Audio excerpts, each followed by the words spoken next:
Break के बाद सी news Bharat में एक बार फिर से आप सभी का स्वागत है। रुक करेंगे बुलेटिन की ओर।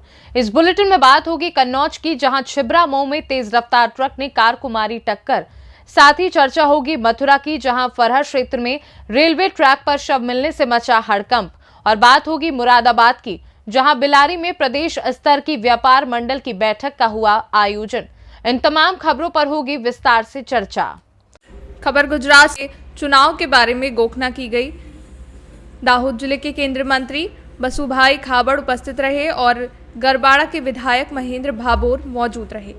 दाहोद जिला पंचायत के प्रमुख करण सिंह डामोर और भाजपा के उम्मीदवार जसवंत सिंह भाबोर, दाहोद जिले के भाजपा पार्टी के प्रमुख शंकर भाई अमलियार और सभी तहसील में आने वाले गांव के प्रधान आगेवान मौजूद रहे। 75 पहली बार हमें टीका मारी आई आन भाभी કેટલા વર્ષ જેલી મન ખબર નથી તો આ કામ કરવાનું હોય ભાઈ અને હજુ જેટલું બાકી છે કરવા માટેની અમે વાત કરીએ છે નામ મારે નથી દેવું અમે 25 વર્ષમાં કીયું એ અમે ગેરંટી સાથે વાત કરીએ છે અને આવતી કાલે કરવાના છે મોદી સાહેબની ગેરંટી છે એક પણ ગામ એક પણ કામ એક પણ વ્યક્તિ એક પણ પરિવાર નાતી જાતિ પક્ષ બધાથી પારરીને અમે દાણા આલિયા ભાજપ વાળાને આપવાળો તાળી મિલીએ છે હાલો ને એને દેખાય એનું કા ભૂચો રાખીએ અને ભૂચો હોય ને પેલા ધાપેલા આખી રાત ની હુવા દે એ ભૂચા વગર ની આખી રાત તેના કરતા બધા ધાપેલા હોય તો વાંધો આવે બધાના સોરા ભણે બધાના સોરા નોકરી કરે બધા હારી ખેતી કરે બધા સુખી થાય સંપન્ન થાય ભાબર સાહેબનો સોરો એટલો કામ ગાડીમાં ફરે બધાના 40 લાખની ગાડીમાં ફરે આવનારા 25 વર્ષમાં અમે કરી દેવા માંગીએ છીએ અને એની અમારી આ લડાઈ છે ભૂતકાળમાં જેને આલ્યા તેને પણ આ આસકો તો આપણે એક વોટ વેગળો નાખવાનો નથી આ મોદી સાહેબના નામથી અને મોદી સાહેબની ગેરંટીનો રદ તમારા ગામમાં આવીને કીજો કરેલું કીજો કરવાના છે તરત કર્યું હજુ બાકી છે અમે કરવા બેઠેલા છે આ ચૂંટણીથી ગુજરાતની સરકાર જતી રહેવાની છે અને મોદીને હરાવે એવો કોઈ દેખાય છે તમે આ પેલા આપવાળા બે લડે એક ભરૂચ में ને એક ભાવનગર में એમની ડિપોઝિટ બચત મને કહેજો સારું થયું મારા શૈલેષભાઈ વિરાસતનો ઘર સંભાળીને આવતા આ સાલતું ઘર છે ભાઈ શૈલેષભાઈ આ ભાગે એવું નથી સાલતું ઘર હોય ને પેલી બાડી બીજું ઘર કરવા જાય ખરી ની તો ઠેકાણું હોય ત્યારે આવતી રહે નહીં એટલે આમો કઈ છે જ નહીં મારો ભાઈ કોંગ્રેસ વાળા કોઈ લડવા તૈયાર નહીં થતા ભાઈ તું લડે તે કે મારી કઈ પૈસા નહીં મેં પેલો કે મન જીતા એવું નહીં મેં કે હા આમ ફતેપુરા ગમી વાત ચાલે છે આમ નહીં કરી પેલા કોંગ્રેસના મોટા નેતા ભરતસિંહ સોલંકી કોંગ્રેસના પ્રમુખ એવા લખી ના લીધું કે મારે ચૂંટણી લખવાની નથી એને ખબર છે એના મોતની કોમે ગુજરાતમાં જીતાયું એની સભી મોદી લીધવાનો દાહોદમાં જીતવા વાળાનું શું થાય જગા જમીન ઘોન બાર બધું વેચીને જતું રૂપડે દાહોદ છોડી જપે એમ કહો છો મને હવે આ ગરબાડામાં તમે 300 જણા બેઠા અહીં અને 200 નું તમારા બૂથ અને 2,80,000 વોટ તમારા ભાગે એક બૂથ આવે કે નહીં તે એક બૂથ જીતાડતો એટલે તમારી આબરૂ છે કે નહીં ઘેર વાળી હંગાત ની હોલી જજી રમીલા બેન જીવન સમજાવવા હારું પછી હાના તમા કે 1 लाख वोट हमें लीड आलो ना 1,80,000 तुम्हें कुने। दाहोद से सी न्यूज संवाददाता राजू भाभोर की रिपोर्ट। खबर कन्नौज से है, जहां तेज रफ्तार ट्रक ने कार में मारी टक्कर। कार सवार 3 लोगों की मौत, एक गंभीर रूप से घायल। सभी घायलों को छिबरामऊ के सौशैया अस्पताल भेजा गया। डॉक्टर ने 3 को मृत घोषित किया, एक की हालत गंभीर। सभी कन्नौज जिले के रहने वाले बताए जा रहे हैं। फर्रुखाबाद में किसी कार्यक्रम में शामिल होकर कन्नौज वापस जा रहे थे। ट्रक चालक टक्कर मारकर फरार हो गया है। कन्नौज छिबरामऊ फर्रुखाबाद के काली नदी के पास की घटना। कन्नौज से सी न्यूज संवाददाता सीबू सैनी की रिपोर्ट। खबर मथुरा से है, जहां थाना फरा क्षेत्र के कस्बा फरा हनुमान मंदिर के पास रेलवे ट्रैक पर हत्या कर शव फेंका। हत्या कर शव रेलवे ट्रैक पर मिलने से इलाके में हड़कंप मच गया है। परिवारजनों ने हत्या का आरोप लगाया है। बता दें, दीपक पुत्र भगवती निवासी घड़ी बचौरी, उम्र 22 वर्ष है। मृतक युवक रेलवे फाटक के पास में दुकान लगाता है। शाम को दुकान से कुछ काम कहकर निकला था। वहीं थाना फरा पुलिस ने शव को कब्जे में लेकर पोस्टमार्टम के लिए भेज दिया है। क्या नाम है आपका? क्या घटना हुई है?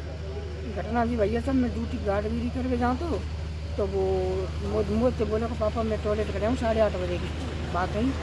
मैंने क्या करा बेटा, फिर बने के घर चलेंगे हम दोनों संग।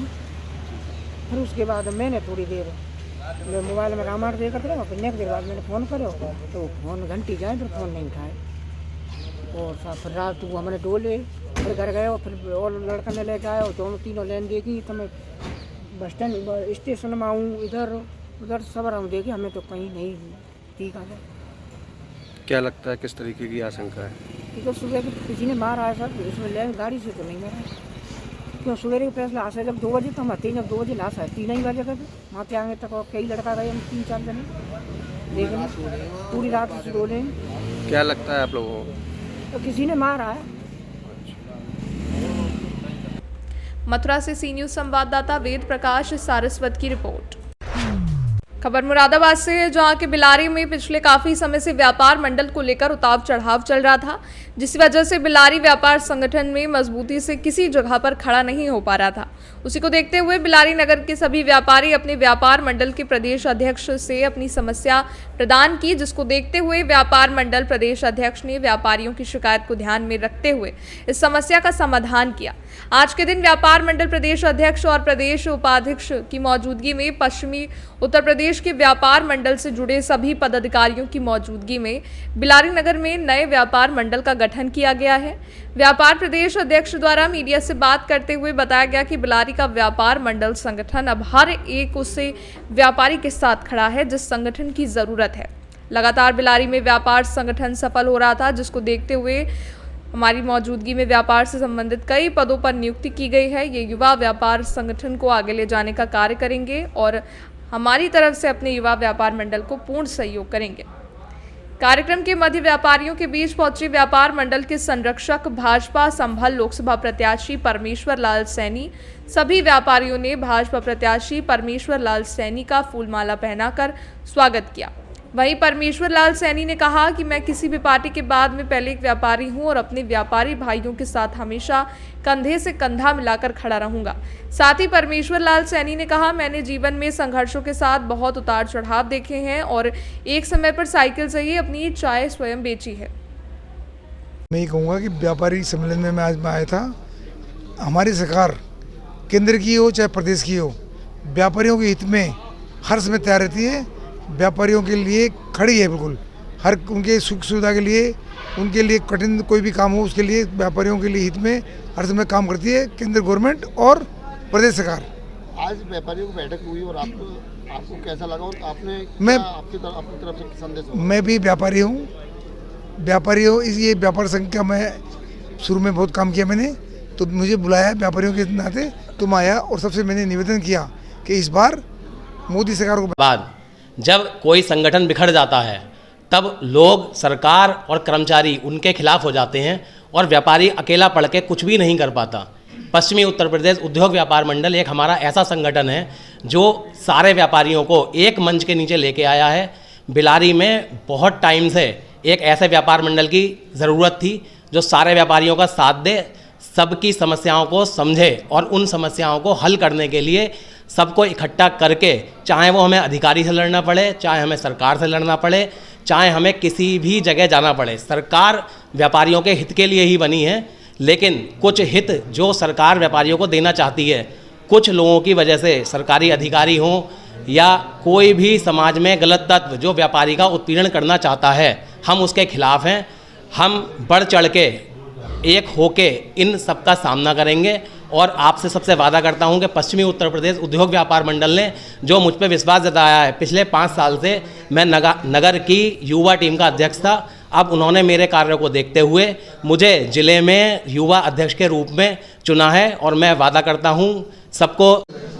सभी पदाधिकारियों को नए नए पद सौंपे गए हैं, जिसमें प्रदेश उपाध्यक्ष के गुप्ता जी और शर्मा जी को हमने प्रदेश मंत्री बनाया है और बहुत सारे पदाधिकारी नए बनाए गए हैं। मैं उन सबको बधाई देना चाहता हूं और ये उम्मीद करता हूं कि जो व्यापारियों का उत्पीड़न है वो यहाँ पर बंद होगा बिलारी में, और व्यापारी मिलजुल कर कार्य करेंगे, संगठन को बढ़ावा देंगे और संगठन निश्चित तौर से व्यापारियों को मदद की कामना करता है। और जो थोड़ी बहुत मांगे हैं हमारी, उसमें हम लोगों ने चर्चा की है, जिसमें बांटवा पर जो मोहर लगती है वो 5 साल के लिए होनी चाहिए। जीएसटी का मिसमैच जो 17-18 से जो परेशानी व्यापारी को झेलनी पड़ रही है, उसका उत्पीड़न बंद हो। और मुरादाबाद से सी न्यूज़ संवाददाता दानवीर सिंह की रिपोर्ट। शाजापुर जिले के शुजालपुर नगर स्थित कृषि उपज मंडी अनाज मंडी बंद होने से किसान परेशान हो रहे हैं। अपनी उपज बेचने के लिए शुजालपुर मंडी बंद होने के कारण अन्यत्र जगहों पर किसानों को दूर दराज की मंडियों में उपज लेकर जाना पड़ रहा है। इसी के साथ कृषि उपज मंडी में हम्माल संघ के सदस्यों से बात की गई तो उन्होंने बताया कि हमारा अनुबंध 1 नवंबर 2022 को हुआ था, जो कि 31 अक्टूबर 2025 तक रहेगा। व्यापारी अपनी मनमानी कर रहे हैं। व्यापारी हमारे अनुबंध को मानने को तैयार नहीं है। सरकारी आदेश आने तक हम 90 किलो के तोल में भी बोरे उठाने को तैयार हैं, लेकिन व्यापारियों का कहना है कि आपको हमारे हिसाब से कार्य करना पड़ेगा। हम अगर रात को 2 बजे भी आपको बुलाते हैं तो आपको आना पड़ेगा। प्रशासन के द्वारा कई प्रयास करने के बावजूद भी कृषि उपज मंडी चालू नहीं हो पाई है। देखिए अम्माल एसोसिएशन संगठन के पदाधिकारी ने क्या कुछ कहा। से बंद है, उसका मुख्य कारण ये है कि जो मंडी बोर्ड व अंतर्राष्ट्रीय श्रम मानक के आधार पर 50 किलो का जो आदेश लागू किया गया था, मंडी समिति द्वारा भी आदेश जारी किया गया था कि किसी भी श्रमिक से 50 किलो से अधिक वजन उठवाना कानूनी अपराध है। स्थानीय मंडी ने भी आदेश दिए भैया 50 किलो में कार्य करेगी व्यापारी को, हमारे को, तुलावटी को, लेकिन इस आदेश को व्यापारी नहीं मानते हैं। वो कहते हम तो कुंटल में काम करवाएंगे, 1 कुंटल में। इस बीच में कई दिनों से हड़ताल जारी है हमारी। हमने प्रशासन को, मंडी को, सबको अवगत कराया कि हमारी जो 50 किलो की मांग वो पूरी की जाए, लेकिन पूरे प्रदेश में न लागू होने के कारण हमने हाईकोर्ट में भी इसको केस को लगाया है। लेकिन वहाँ का माननीय उच्च न्यायालय का आदेश आने तक हम पूर्व अनुसार जो व्यवस्था 90 किलो की लागू है उसमें काम करने के लिए तैयार है। और यहाँ के व्यापारी मंडी चालू नहीं कर रहे हैं, ना काम चालू करवा रहे हैं, उनका कुल मिला के मनमानी चल रही है। हम हिमाल सारे काम करने के लिए तैयार है कि हमारा अनुबंध है 3 साल का, वो इस शर्त को तोड़ के वो बोलते आप अन्य जो काम है बिना शर्त के वो काम करिए। जो शर्त है आपके जो अनुबंध है उसके आधार पर काम नहीं करवा रहे, उस आधार पर काम नहीं करवा रहे हैं। उनके अनुबंध तोड़ के आप उस आधार पर काम करो। इस संबंध में जो प्रशासन के अधिकारी हैं उनका क्या कहना है? इस संबंध में प्रशासन अधिकारी भी की भी कुछ ढील चल रही है। जो हम लोगों को बाहर कर दिया गया है, ना हमको काम पे रखा जा रहा है। हम काम करने के लिए तैयार है। जो पूर्व अवस्था है 90 किलो में, उसके बाद भी प्रशासन की, मंडी समिति की, व्यापारियों की मनमानी चल रही है। कुल मिला के कोई सुनने को तैयार नहीं है। हम 500 हिमाल आज 15 दिन से बेरोजगार है। सबके घर की स्थिति क्या है ये मान के चलो, बहुत हालत खराब है इस मंडी की। अभी 2 दिन पहले सूचना आई थी कि मंडी चालू होने वाली है। माननीय डीएस साहब उज्जैन से आए थे, उन्हें सहमति प्रदान की कि मंडी चालू की जाए। इस पर सभी ने सहमति दर्शाई गई, लेकिन उसके बाद भी व्यापारी की मनमानी के कारण ये मंडी चालू नहीं कर रहे। हम काम करने के लिए तैयार है 90 किलो की भर्ती में, जब तक उच्च न्यायालय का आदेश आता है तब तक। कुल मिला के जो व्यापारी संघ है, व्यापारी वर्ग है, उनकी मनमानी चल रही है। उनकी मनमानी चल रही है कुल मिला के। शाजापुर से सी न्यूज संवाददाता रमेश राजपूत की रिपोर्ट। फिलहाल के लिए बुलेटिन में बस इतना ही। वक्त है एक छोटे से ब्रेक का। ब्रेक के उस पार हम आपको और भी तमाम बड़ी खबरों से करवाएंगे रूबरू।